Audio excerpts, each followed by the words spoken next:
I don't remember much. And more goes each day. There are faces I recognize without knowing their name.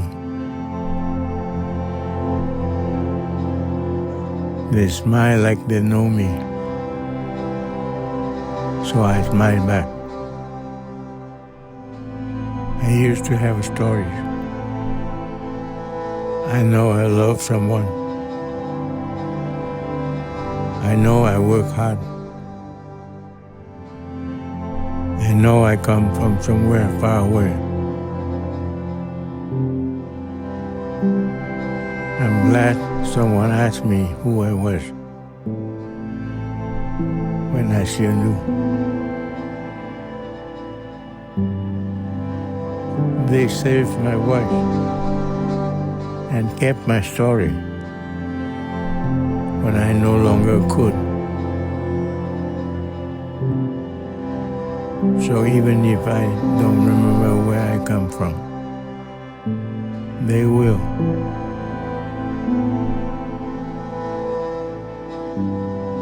Even if I look at them and don't know their names,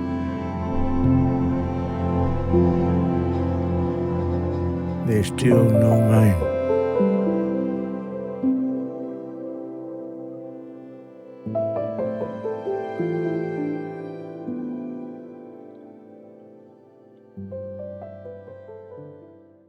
Welcome to the Vietnamese podcast. Today I have Chris Tran from Chris Tran Travels back on. Welcome to the podcast once again, Chris. Always a pleasure, Ken. Thank you for having me back. I feel like you and I should be talking every week because the topics that you are covering in this last few months become such a part of every Vietnamese person's journey, historical journey in the world. Mm-hmm. And the latest one that you did with a woman who broke down sort of our Sela, our past history with Cambodia is fascinating. And I want to see more of that, and I want to see deeper. And then I go to other things that you're breaking down words, and I'm like, we need to see more of that. It's just never ending, Chris, and I love it so much. We should be talking once a week, I feel. Yeah, I mean, it's never ending because, it is never ending. Because, you inspire me with the people that you have on, and then I'm getting little like sparks that send me on this rabbit hole, and then I uncovered new things that I'm like, I never knew this. And then it just keeps going and going and going. More questions, more people, more places, and it's never ending. Like you said, it's this infinite like treasure chest of content, like for us to talk about, but like personal for us. I know it's personal for you. It's just like this personal drive to just keep digging. I'm never satisfied with like, oh, this is what being Vietnamese is. This is it. I'm like, wait, no, there's more. Open that door. And then there's another huge rabbit hole to jump into. So that's what I'm doing. And that's what you're doing. Do you think we will ever be satisfied with the information that we're uncovering? We just need to sleep.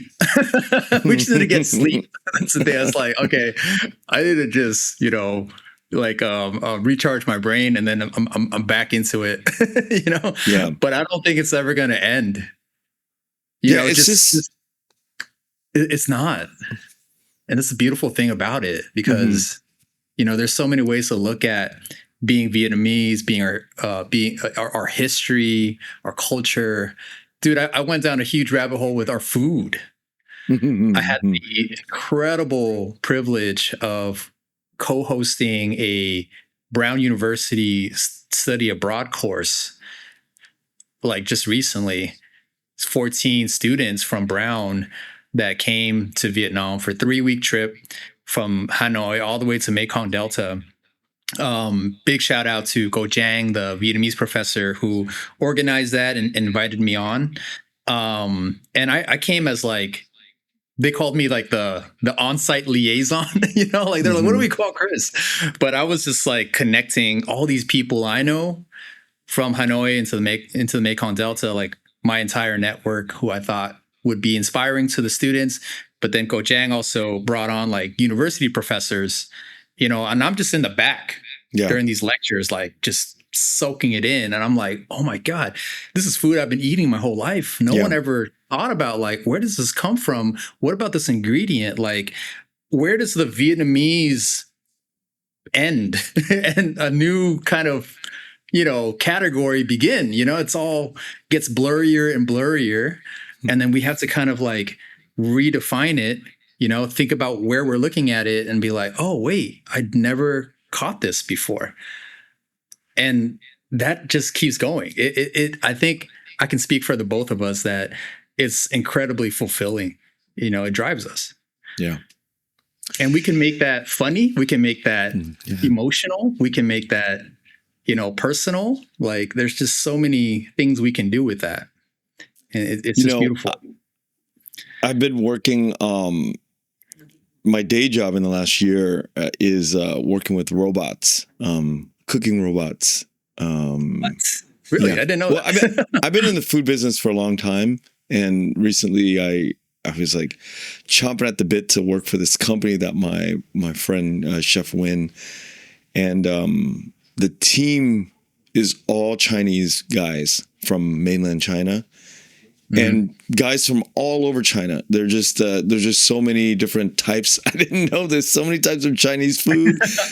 I just had no idea, Chris. I'm like, you know, it's like when somebody just recognizes or realizes the Vietnamese culture and then they jump in, and then this is what's happening to me with Chinese culture, the food culture, and then twice a week we go to lunch. The boss takes us all. We just hang out, and whoever's in the office, we go to lunch.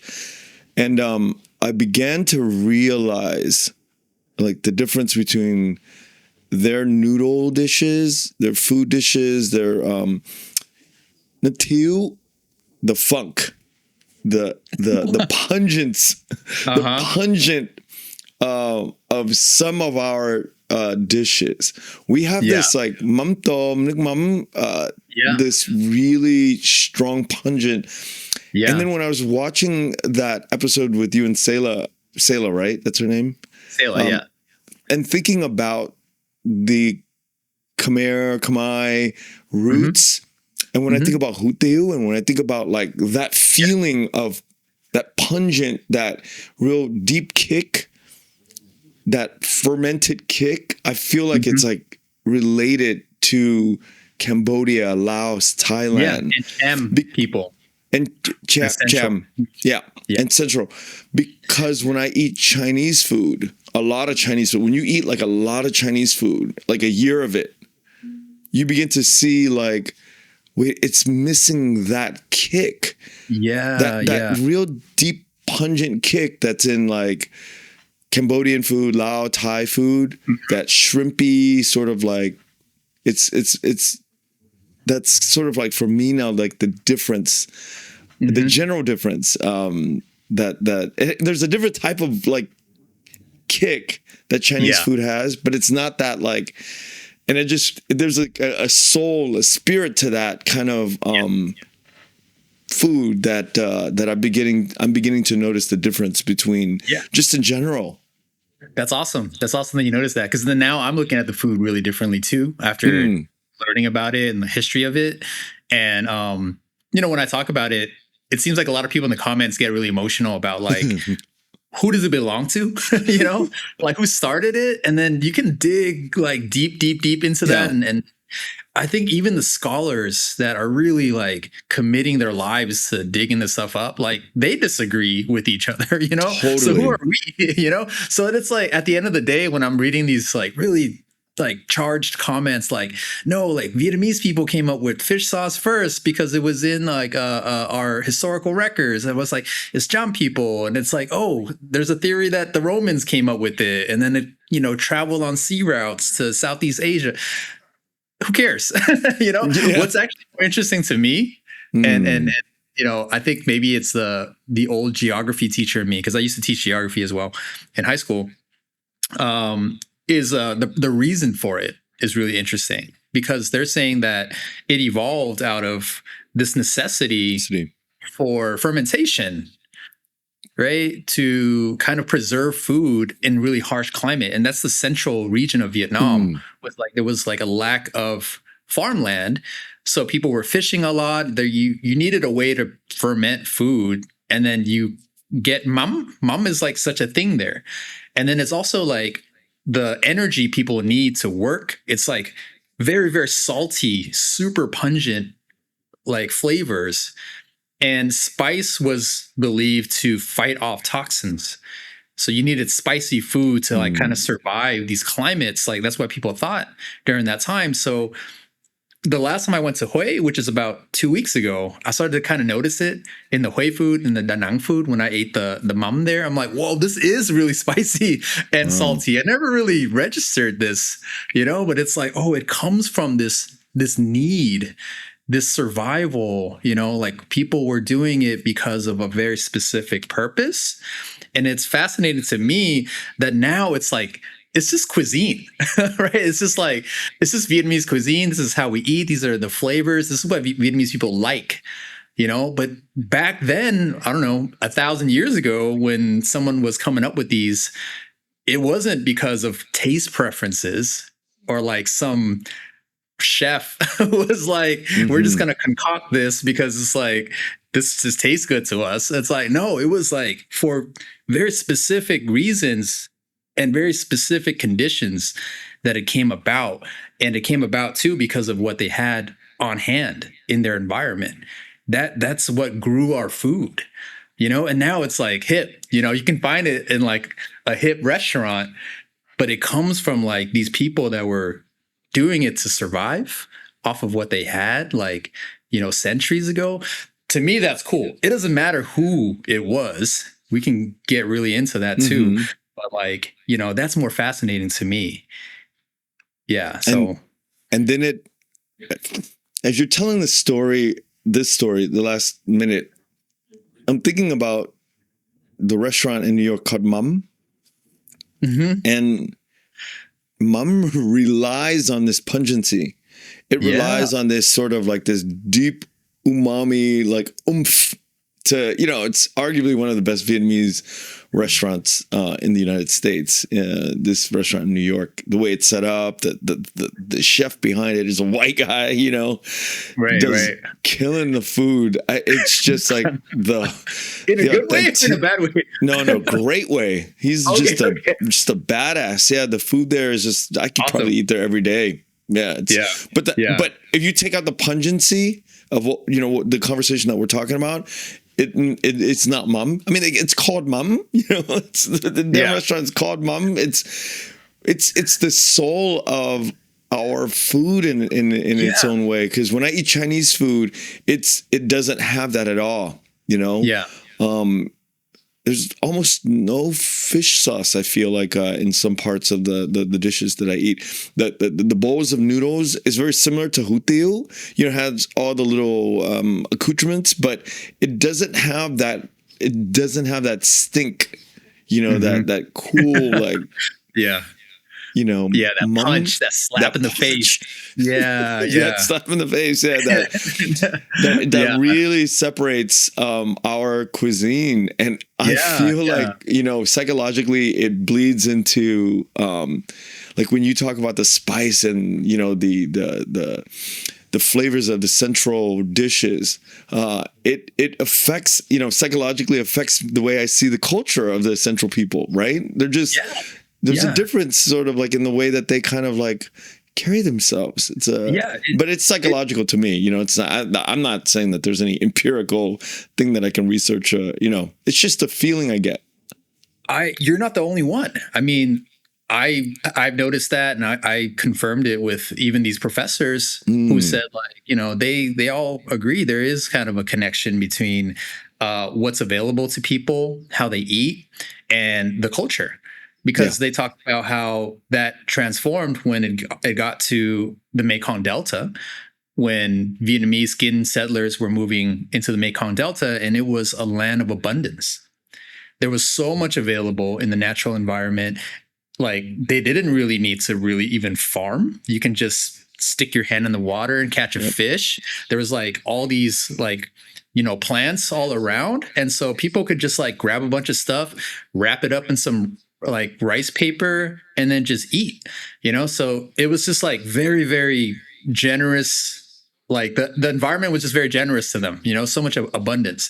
Very different from the central, where you had to survive, right? You had to preserve food. You had to use a lot of mam to kind of like, have food that you might not get later, because they have 4 months of typhoons in Central, right? And in the South, they didn't really have to worry about that. And like, does it make the people the way they are? I think there's kind of a connection. I'm just gonna like put that theory out there that Ming Thai people are very generous. They're very open. They're very like welcoming. The food is like just from one edge of the table to the other. Yeah. And these huge like baskets of herbs and like that's just how they eat. It's how they are as people. Just come in my house, drink all my beer. Like, you're welcome to it, all of it, and I think it's kind of cool when we make these connections. We could be wrong, but like, how fascinating is that? That the food led to the culture, the people, and like sometimes the food was like really just like what these settlers were, eating because that's what they had on hand in their environment. And like, I don't think, a 16th, 15th century settler during that time was thinking that this food's gonna make it into a New York restaurant like generations later. Like, how crazy is that? I just love that stuff. The transformation of who we become and how we affect people who are not in our culture, like mum, and being in New York, and you see all of these international travelers in this restaurant. And how it's like really reverberating and creating such a beautiful connection for Vietnamese people to the outside world. There needs to be an encyclopedia type historical documenting of Vietnamese food, because I think that there's just like the Chinese cuisine, there are hundreds and hundreds of dishes that we do not know about. Nobody can just know about all of these dishes in Vietnam, and the variations of some certain dishes. Because the more you dig into the Vietnamese cuisine, it's not what we think it is. There's a depth to it and variations to things and why things are different in certain regions. Not all pho is the same. Not all bánh xèo is the same. Not all heo quai is the same. It's very it's a really rich place. Yeah. And all these dishes, like there's a timeline, right, of when these dishes came about. Because, on top of it just being what was available to them, it was also interaction with other cultures. Like, we wouldn't have banh mi if the French weren't there, right? We wouldn't have maybe even, people might attack me in the comments for this, but maybe even noodles without, Northerners coming in from China, right? Oh, yeah. I thought you meant French and noodles. Then we'd be fighting words. Just to clarify, everybody. But it's like, when we say like Vietnamese cuisine, we're thinking like this box, but me, like in my head, it's like, especially now, it's like a Venn diagram, there's all these like overlapping, like, circles on top of each other. And it's like, here's Khmer cuisine, here's French cuisine, here's Chinese cuisine, but like different regions of China or whatever. Here's Laotian cuisine. And it's like overlapping. And even those categories, you can like, dissect them even further and then break them up even more, so it just keeps going and going and going. And it's just like us putting labels on stuff to make things easier for our brains, but like it's such like this beautiful chaotic mess is cuisine and culture and our language and like all of it. That's why this exploration doesn't stop, because it's like we're just lifting more layers off of it. And it's just like, oh, cool. Like this came about because of this, and add a little of this and a little of that. It's mind blowing. I just love I'm gonna put this out there in the comment section. I'm asking anybody who's listening or watching this today that if they know of other things about people who are like real like researchers and people who talk about this, please leave it in the comments, because Chris and I will definitely explore this more. And the reason I ask that is because I'm thinking about a mutual friend that you and I have, who I consider a national treasure to Vietnam, both Vietnamese Americans and Vietnamese in Vietnam. I know who you're about to talk about. Go for it. Are you talking about Daniel? Yeah. There's only why is there only that one guy that we both think about? He's truly a national treasure to the people of Vietnam all over the world. And you and I are the mouthpieces, but he's like in the trenches researching in the forest and, done the work the last 20 years. And such a fascinating soul. Because I'm going to be straight up honest here. When I met Daniel, so this was on that food trip, this like food study course that I was. Wait, you just met Daniel? Yeah, I just met Daniel. So how is that possible that you just met Daniel, that you've been there for so long and doing the same? Yeah. I just met him because on the travel study course, one of the students sent a message in the group chat, and it was like, "Oh, I've heard about Sonkai. They're really amazing. Like, I really like what they do." And then that's when I finally checked them out, because I don't drink a lot. I'm not a gin drinker either, especially. So then I was like, I don't know about them. I feel like I've heard of them. And then I looked at their website and I was like, okay, this is really cool. Just like the 5 minutes that I like looked at it, I was like, okay, this is amazing. I will go with you.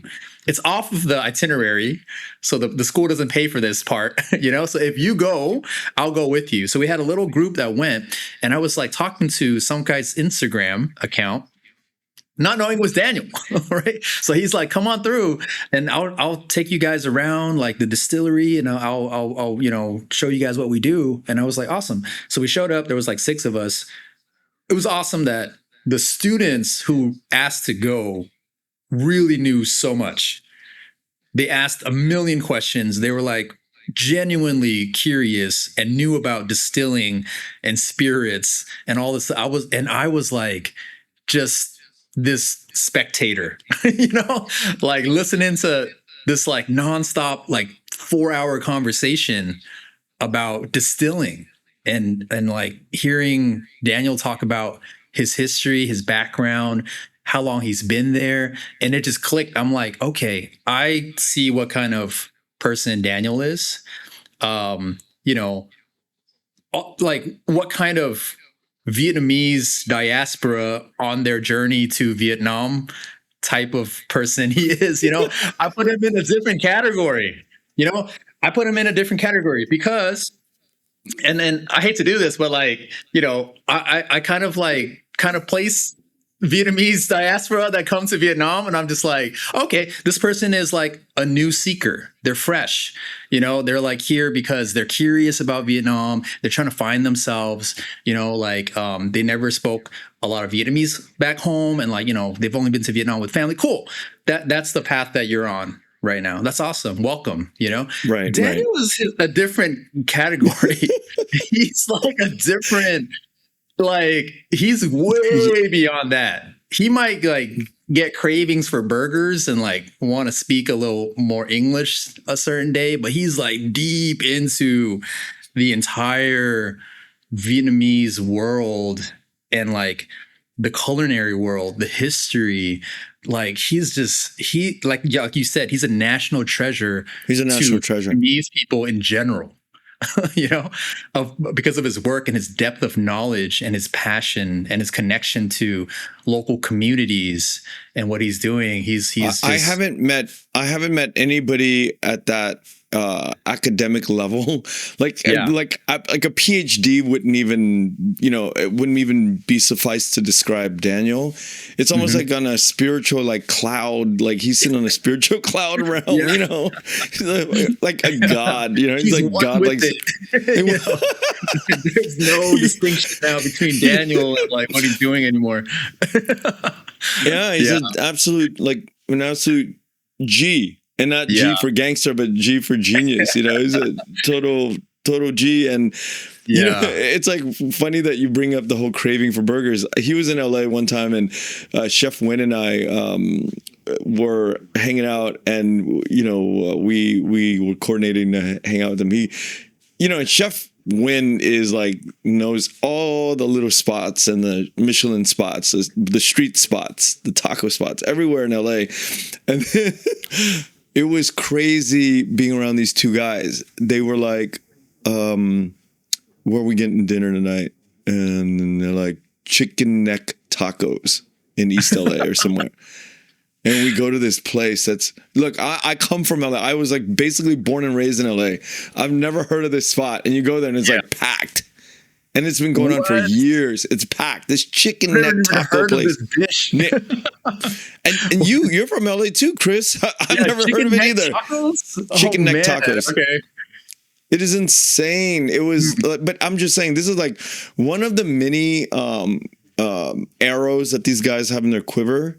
But Chef Wayne is like food, and then Daniel's like they're like both these like black belts in food, and you just watch them on the mat, and they're just like mind blowing to see the depth. I don't even need to eat. It's like, you guys talk about it. Break this down for me. Explain it. I just want to hear about it. Yeah. Why you're into this. It's insane. And then they're like doing this about, because these guys are traveling all over the world, like Germany, and they're like talking about like how they crave and they're not like flexing, they're just like truly like two souls who are like just that buzzing, connecting when they're together, I love being around that. Yeah, I feel like that around you, like we get to like nerd out on the culture and we don't sleep. Like, that's why I brought that up, because we're staying up till like 4 a.m. when I see you talking about this stuff. It's like, Ken, we got to go to bed, man. It just keeps going. Yeah, but same to you, man. Who else in the world, and I'm not obviously asking you that right now, but I would love to hear it in the comments. Who else in the world can Chris and I talk to more or should be on our radar? Because 2 years ago, you should have known about Daniel, and now you're knowing about, you know what I mean? Like that's, but you're in the thick of it. You're in Vietnam and you're around that world, and now you're just now meeting. So imagine if, that's why I always say we need more podcasters. We just need more. We need like 100x more podcasters doing what we do.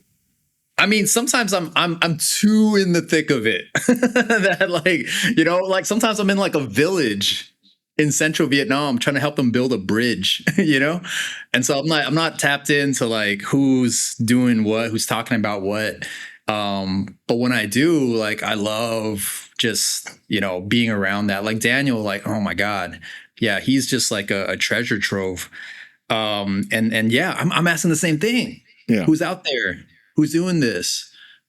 So I invited a couple friends onto like this food course that we did. And I don't know if you ever had Leela on. Leela's amazing, curious about Vietnam. I've never even heard of that. Who is Leela? There you go. Yeah, so Leela, Vietnamese name is V. She does a page called Curious About Vietnam. She's also called Miss Yummy Face. But she's so, oh my God, what do I call her? She's like a Vietnamese food ambassador. She's like, because she's like very bilingual, she does all her content in English, but she's from Vietnam. She's from Hat Tinh, like north central Vietnam.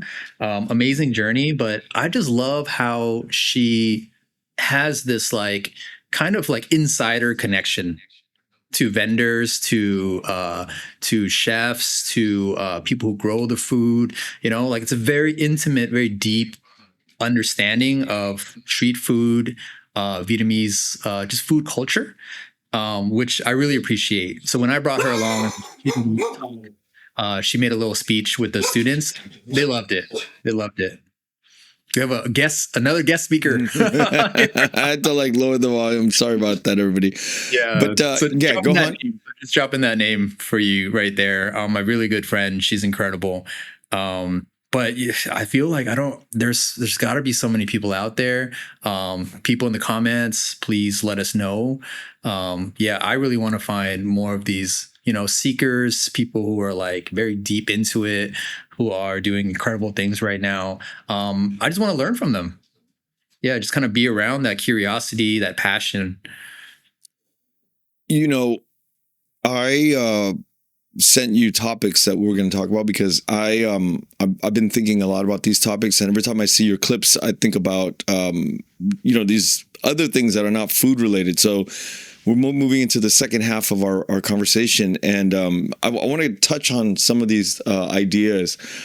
I feel like Vietnam is striving towards cleaning up to clear out corruption, bribery, shenanigans, and they're really going hard in the paint. Like Vietnam is really trying to do some, but it's slowing down the economy because you got to kind of like, you have to go really slow in order to go really fast.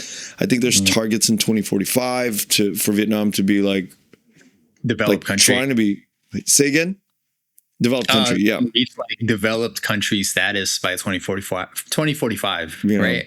Which is insane if you think about it. It's like that's a huge, very huge jump. Huge jump. That's like, but you could see that it's happening. And people in the States, Vietnamese people, they don't believe it. They don't understand it. They don't, really kind of. So I wanted to ask you, what are you seeing on the ground as somebody who lives there and who could kind of like make this distinction of like, is life really improving in the way that it should be? Damn, that's a charged question, but that's a really hard question for me to answer. I don't think I'm equipped to answer it. I would say like, just there's challenges. I know that Vietnam knows there's challenges because they're doing a lot. That's all I could say. Like, for example, when I went to Hanoi with these students recently, it was the first time I experienced the them getting rid of the sidewalk businesses. So like a lot of our favorite jaya places and street places, they used to just spill out into the sidewalk. That was like their business for however long. And then it's just like all empty, So we went to our favorite jaya place that used to be packed, right? Damn. And now they have to operate just within their house because they can't be on the sidewalk anymore. And then Hanoi itself was just like kind of dusty because there's all this construction that was going on because they're just like rebuilding Hanoi pretty much, right? It's this massive amount of development that's going on, like just, making a new city, it seems like. And then, with the new airport that's going to come around Ho Chi Minh City, them building like a track, a new like high speed rail through Cam Ranh, which a lot of people are saying are like kind of like the last kind of big green zone around Saigon. So they're going to build a high speed rail there to like some like luxury development that's going on the coast. Just all these big things. I can't comment on it. Like, you need to hit up our boy Mike Tatarsky or someone who's really tapped into a lot of the economic policies right now. But on the ground, I would say, man, I guess I'm a unique person to ask because my work takes me to a lot of different communities. I go to a lot of kind of rural communities, Central Vietnam, Mekong Delta, where it hasn't trickled down to them as fast. I'm not saying the government doesn't care about them. I know that it's a natural thing. Can't trickle down that. It can't trickle down that fast. So, yeah, they have to prioritize things. Yeah, they can't do everything at once. But Yeah, it's still pretty rough for them in some of the parts where I'm at. I will say that there was one really big project that we were doing in the central region in what used to be Wangnam province. We were renovating like a huge road that last year, because of the typhoons, was like just demolished, and it kind of isolated this village, right? So then they were kind of stuck out there. It was really hard to evacuate people, and they were kind of cut off. So then we fundraised to help them kind of like reinforce this road that connected the village. And the government has stepped in to just redo the whole thing. And that just happened recently. Like we were just scrambling to like kind of reinforce it with like rocks and stuff like that, big rocks. And that was kind of the game plan. And then when I went back to visit maybe a few months ago, they were like, oh, the government stepped in now. And now, they're contributing this much money and they're just going to redo the whole thing. And then in the same village, we were trying to build a playground for the school, this like kindergarten. And then they're like, oh, the kindergarten's not there anymore. I was like, what? What happened? They're like, they just demolished it and they're going to build a new one. So I just came back there to visit it. And I was like, oh, wow. Okay. It's like another kindergarten, double the size. Right. So it's happening. Yeah. It's like, all around. It might not be reaching, obviously, all the communities. Like you said, it cannot trickle down, cannot be developing all at once at every location. But yeah, they're pulling off like a lot of things right now. It's going to be a different Vietnam, I feel, soon. Yeah, it's hopeful, but at the same time, a little bit sad because the magic of the street vendors and our lives of the citizens that have these magical businesses that spill out into the road, into the street that we get to experience as travelers or foreigners. And the magic of Vietnam needs to be cleaned up to make way for, a cleaner, tidier, sort of systematic way of fitting into this developed pattern of a developed nation. Yeah, I don't know. It's like, what's the balance? How do you do that to kind of take care of people, keep that essence? Because I think I hear this not just from like tourists and like visitors who are romanticizing this. Like locals feel this way too. They do feel like this is what Vietnam has always been. What is Hanoi? What is Ho Chi Minh City without the street vendors? And the street culture, the ladies selling like bánh tráng trộn by like Ho Kong Rua, like, which are not there anymore, right? They're not there either. And so it is cleaning up. And now I'm hearing like also they're really formalizing all the taxes as well. So you had like a lot of Vietnam's economy being kind of like an informal economy, and now it's just they're just organizing all of that, and people are gonna have to register their businesses and pay taxes and probably have inspectors check out what they're doing. Again, disclaimer, I don't know the actual policies right now, but yeah, on the ground it's very visibly changing.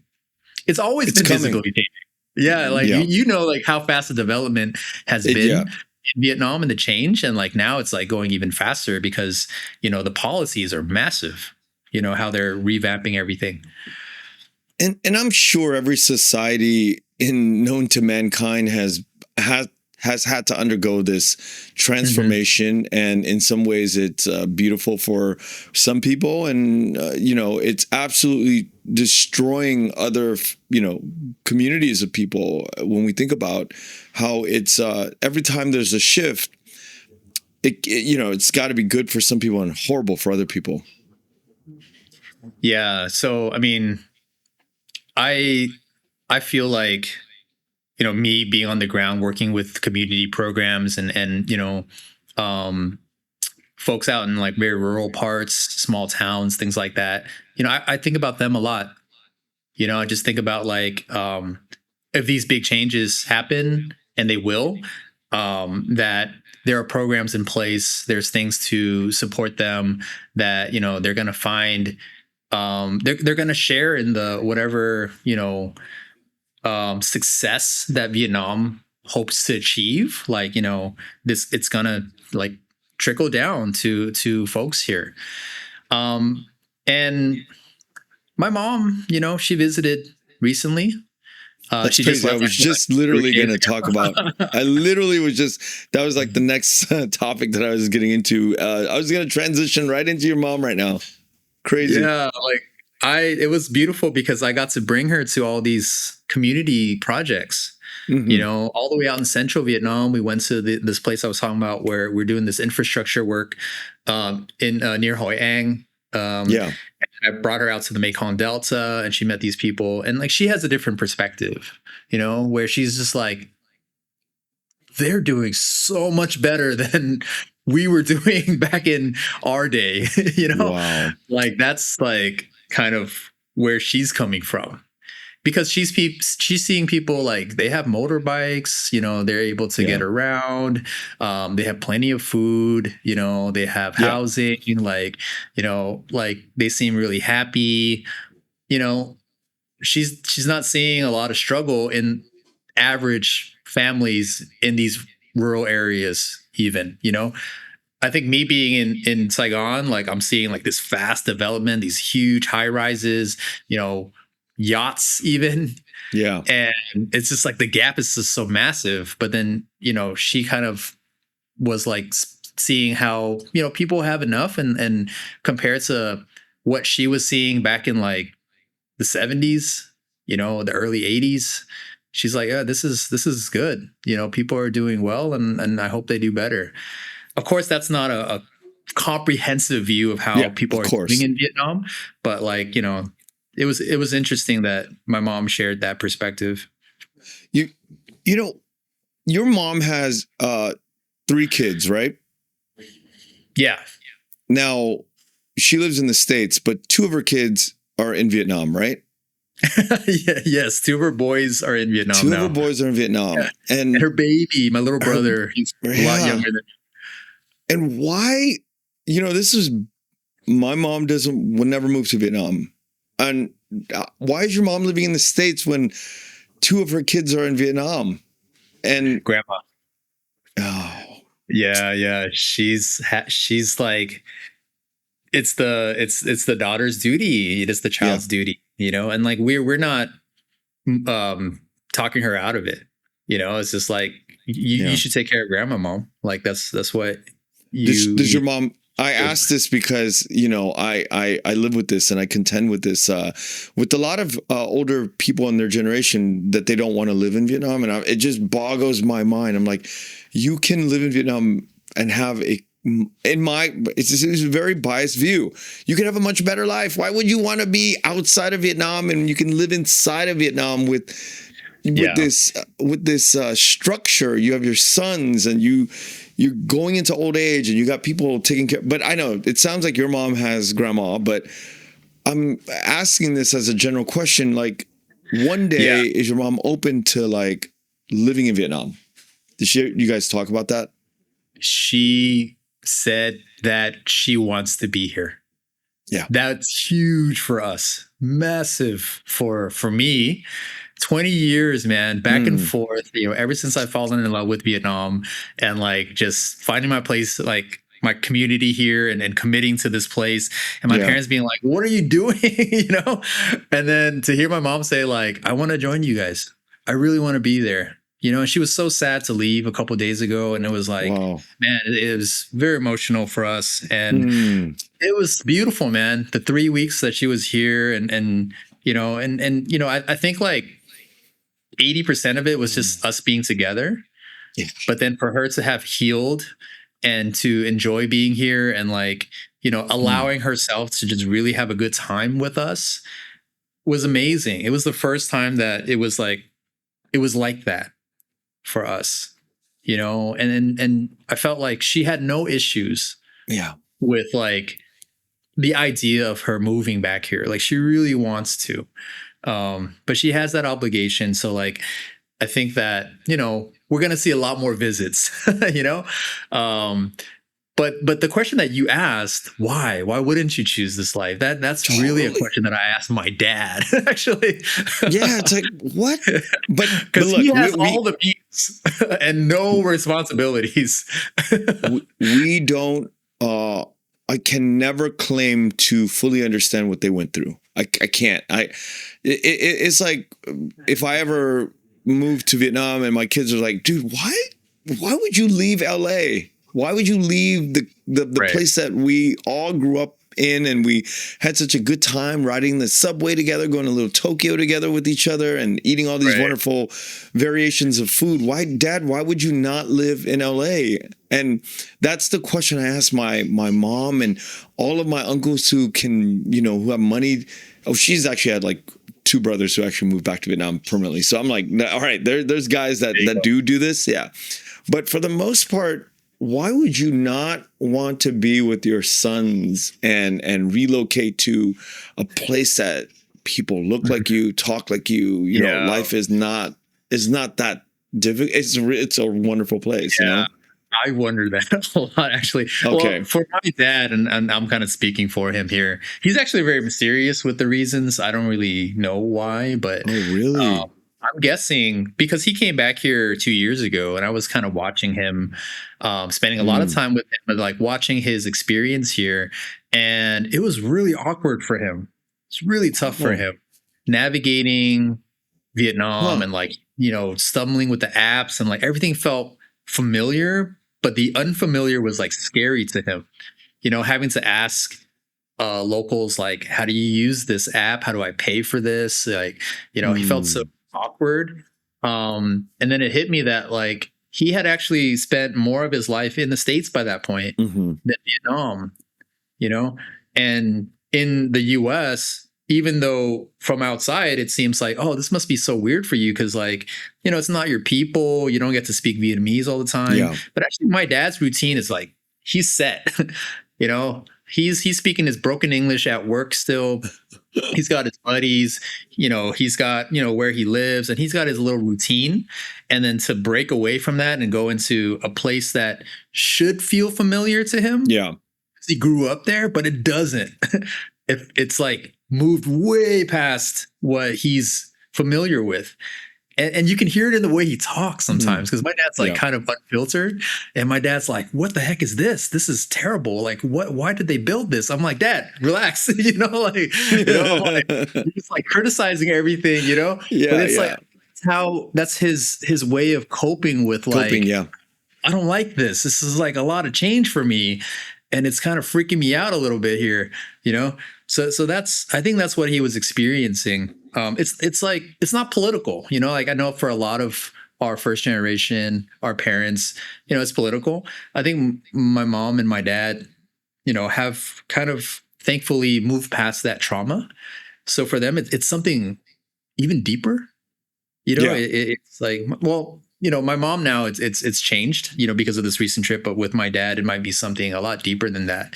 It's psychological, and for my dad too, it's a little different from a lot of our, it's a little different from a lot of my friends' parents, because he's not moving back to a bunch of family members. Yeah. So, for your mom, it's like if she comes back here, like 2 of her brothers are here. Yeah.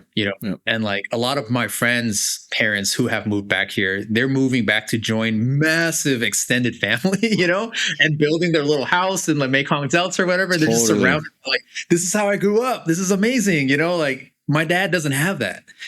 He left like, he's Bắc Nam Tu. He left the North when he was one. Left, no roots left. So it's like, no one. Everybody's gone.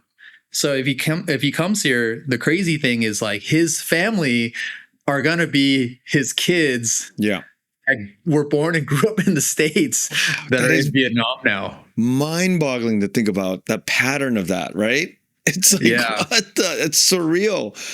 It's a place where you came from. Your entire lineage is from here, but you look around and you're not related to anything except the kids that were born away from this. And the craziest thing is that in a lot of ways I know more about Vietnam than him. And it feels weird to say that because obviously, like, he grew up in a very traumatic time and his experience and like all these things, and like obviously, I'm not talking about that. I'm just talking about like I've traveled more than him. Yeah. Yep. In Vietnam, I've talked to more locals throughout Vietnam than him. I've talked to a wider spectrum of people than him, from like professors to like farmers to like celebrities to musicians to like all these kinds of people. Like, my understanding of this place and the different communities is vast, like 1,000x. And that's what I was doing with my mom. I was like taking her to introduce her to like all these dimensions of Vietnam, these facets of Vietnam, these different communities that she didn't really know about. Yeah. We went to Hue and she's never been there. She asked me, like, I want to go to Hue. Can you take me? I've never been that far north before. I was like, yeah, let's go. I have friends there. You know, like, you know, I know a driver. We can like check it out. I want to introduce you to all these people.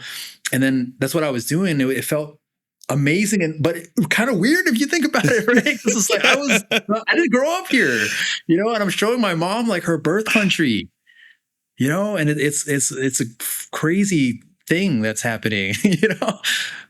Man, that's so beautiful. Yeah, that's amazing and beautiful. I can't imagine what that's like, you know. There is another thing that's related to this topic of family that I found to be so funny too. You were talking to your brother and it was like you guys never speak Vietnamese together. And it's like there's this awkwardness to it. You know, I cannot speak Vietnamese to my brother. It's just cringy. It's just, I don't know what it is, but to call my brother An and Am, but you know, even when I talk to, that's the weirdest thing. When I talk to my mom about my brother, I say, An Tu, right? I'll label my older brother An. And even that feels a little bit like, it's a little, and I've been doing that for like 30, 40 years of my life, you know, because my mom really made a point to correct that. You know, you just can't call your brother Tom. You know, you have to call him his Vietnamese and Dang Wang, right? Like be correct about it. Yeah. And I'm watching you talk about this with your brother, and it makes me realize how really far removed we are culturally on a language level that we can't even speak to our brothers in his native language. Yeah. Yeah, it's fascinating to me. Fascinating. Because the feeling is real. It's so awkward, you know? And especially the An Em, you know? Like imagining your brother coming up to you be like, hôm nay em có muốn đi với anh đi ăn. You know, it's like, what did you call me? That's so weird, dude. You know? But I think it's like, it's not just the language. Like, it's not just speaking Vietnamese to each other. It's also like the ranking, you know? Like, I just don't see my brother as like this little Am to me. You know, like I'd have to like get used to that. I have to train my brain to get used to that. And then he calls me my Vietnamese name too with An. It's An. My Vietnamese name is Minh, so he just call me An. Yeah, but then I feel like it's like merged into just a word. You know, it's not like a rank. You know. But wait, is he calling you An like naturally? Like, is it okay for him or not? He calls me An Minh, which is my Vietnamese name, and then, you know, with brother with An, but it doesn't feel like he's saying it like it's some kind of rank, you know, like big brother. you know? And I'm not using Am back to him. Like, to me, that's cringy, and I feel like it's cringy to him too. But yeah, what is that? Like, why is that? Yeah. Like, because, you know, even my little sister, she doesn't even call me An, actually. Only my little brother does. He's 17 years younger than me. My sister is 3 years younger than me, but we've never had that culture of calling each other An and Am. She doesn't even call me An Minh. I don't have that rank with even my sister. We're just like equals, you know? And it's such a weird dynamic. When we speak Vietnamese, it's weird. It's weird. It's just so weird. And you can't speak Vietnamese without using these pronouns. It's like rankings. You can't use Vietnamese. It's like it's like cooking, but you have no heat. You know, you have to have heat to cook. Yeah. You have to have these pronouns to cook.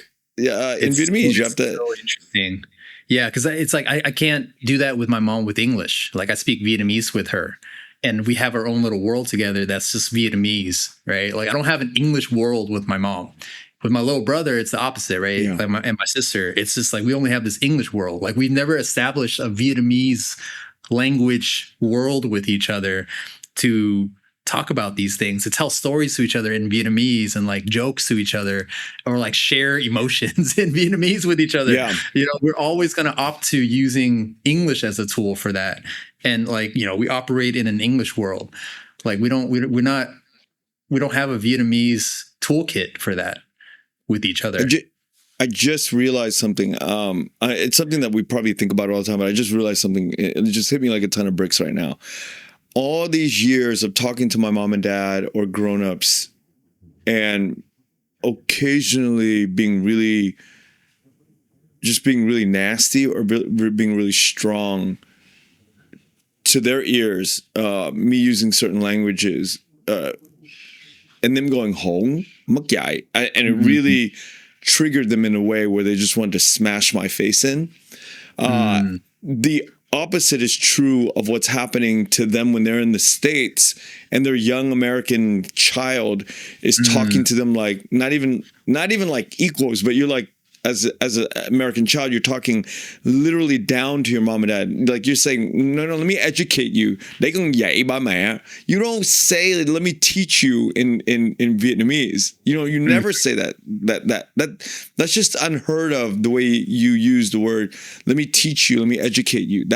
You can't as a child educate back up, but in America you can. Hey mom, let me tell you about this. You know, your ideas of like, reversing the river's flow, going upstream is completely normal in American society, the way we use language. It's not like disrespectful. Yeah, I totally agree. I think there is kind of like this thing that's inherent in English, especially American English, that the language kind of carries the culture, and the culture is very like equalizing, right? It's very like, it's very like informal. But Vietnamese is not like that. Even if you're informal with Vietnamese, and I do see Vietnamese locals talk pretty informal with their parents, they can yai their parents, but it has to be cute. It has to be a joke. It's not serious, Like there's a way to do it where it's like very cute. But like that hierarchy is established, and you still are very much like respectful to the parents, respectful to elders in general. Taking care of the people who are older than you. Like it's built into the culture and into the language here. Like people are very careful with that. And it's not like, going back to that word toolkit again, it's not a toolkit that we have. Like that's a thing that is like very normal for Vietnamese people here. I work with a very young Gen Z local Vietnamese team, and they would just snap into like character. Like they'll just know what to do when an older person's there. When my mom is in the room, like they become different. They transform. become different. Yeah, they transform into like yeah. They're very respectful. They know what to do. They know how to. They just code switch. So to me, that's amazing. I'm not gonna be like super hard on our second and third gen who like don't have that education and that toolkit. That experience. It's not their fault. But it's very nice to see young Vietnamese folks who are taught that, who continue to carry on that culture, and that kind of like respectful, way of using the language. And I like to see that. I know there's like a dark side to it where, you have to like shut up and just kind of like, obey orders, or like, sometimes that ranking kind of backfires a little bit. But it's that respect, and that kind of like humbling yourself when someone's older than you. I like that. I really like that. And it goes beyond language too. Like you see them snap into it when, like an older person is sitting down, they'll get them a drink of water, after they eat, like the young people start to clean up, or like they'll fight each other about cleaning up. Like, yeah, that's very Vietnamese. That's been a big part of our culture, that when we're in the West, a lot of the younger generation, and myself included, before I learned and watched all of this, we just sit there, or it's just like we have American ways of doing things. It's like very direct, oh, you didn't ask me to do that, so I didn't do it. It's very cringy when I'm in Vietnamese places and like homes in Vietnam or in America, it doesn't matter. And I'm with Vietnamese people, and at the end of a meal, if there are people with me that don't get up to move with the kitchen flow, men or women, it's just very cringy to me, because that's what we see them not move. When I see them not move, I'm like, what? Like, yeah. Like, where do you come? Like, who raised you? Yeah. It's such a, but I think in American homes, it's more like, this is not my house. I'm not going to get up to, I'm not going to get up to clean or, move the dishes, yang cheng yo, right? But in Vietnamese homes in America and Vietnamese homes in Vietnam, if whoever I'm with is not moving, it's just a very awkward feeling. Maybe if they're a little older than me and they're like, "Chew back" or whatever, and they don't get up, that's fine. But typically, if they're my age or younger, you better get your ass up and moving some cups in the kitchen. And men or women, it doesn't matter to me. It's just you need to start picking up and signaling that you understand the culture of this is community, and we don't just sit there and not move. Yeah, those. I mean, you know what? I'll take it back. I'm gonna get a little hard on the first generation here, or the second, third generation. They need to know good form.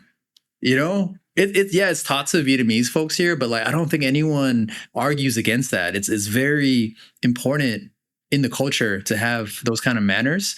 My mom goes crazy. My mom too. Young folks come in and they don't gow, right? That's such a big deal for my mom.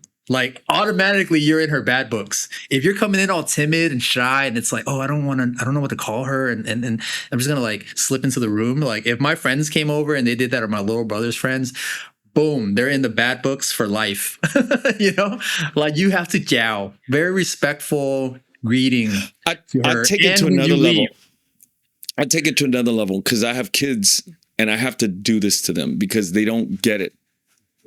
Ain't even about the chow for me, dude. It's not even about that. It's chow, but you better be connecting your eyes to the person that you chow. Yeah. Right? Yeah. It's not enough. It's not enough to just say, "Ya con chow back." I make my children, literally you square up shoulder to shoulder with the person, and you have to look at them and be in the present moment, and not be like, "Chow back," and then you're looking somewhere else and you want to run. You want to get to your toys and you want to get to the back to your room. No. You sit there because it's human connection at this point. It's human connection. We need to make sure we establish a firm connect with the person. And I think that the Vietnamese way of chow, is so beautiful and warm. Yeah, but it's missing this whole other dimension if you're not connecting eyes and really sitting in that moment to connect with the eyes. So I really push this with my children every time they are with, and my parents did that to me. And I talked to so many Vietnamese adults that thanked their parents who did that to them when they were growing up in America, because, it really makes a huge difference in how you carry entire conversations with people in Vietnamese. Yeah. My friends who I introduced my mom to here, it was always it was a lot more than just jiao, for sure. I mean, they're not little kids, but it would be jiao, jiao go, and then, they would talk to her, right? They would ask her how she's doing, how was your trip? And then they would help her sit down. They would get her food. My friends who are girls, they would lock arms with her, walk with her. They're just forget Chris. I'm here to hang out with you. They give her so much attention because they really love older folks here. They really take care of them. And my mom was really, it was so cute because even at the airport, we're flying Vietnam Airlines and, they saw me with my mom and then they were like, "Oh, come over here." They put us in another line. to like kind of cut everybody. And my mom was like, "Oh, the ooh thing," like the ooh thing, And then she dropped it in a lot of places. She just kept repeating that, and then she started like saying like, she started expecting it. It's like, "Oh, sao my homo thing," like she felt like really taken care of. Yeah, and I was noticing it's. I'd be like, "Gong tao la Chris Tran Travels, tao the ooh thing." They're like, who? But it was cool, man. I didn't notice it until my mom started pointing it out. That I was like, oh yeah, they really take care of older people here. It's a lot of respect still. Yeah. I love it. Chris, thank you for agreeing always to sit and shoot the shit with me. These moments, these hours are such a treat for me, because I know how really busy you are, and the work that you do is so valuable, and to be able to sit and really just kind of go everywhere with our topics is super duper valuable to me, and being able to cut these up into clips of our conversation, and being able to pick your brain and I want to say push and propel other people to kind of like suggest other topics and ways of thinking is a real treat in the work that I do, and I thank you so much for coming on today.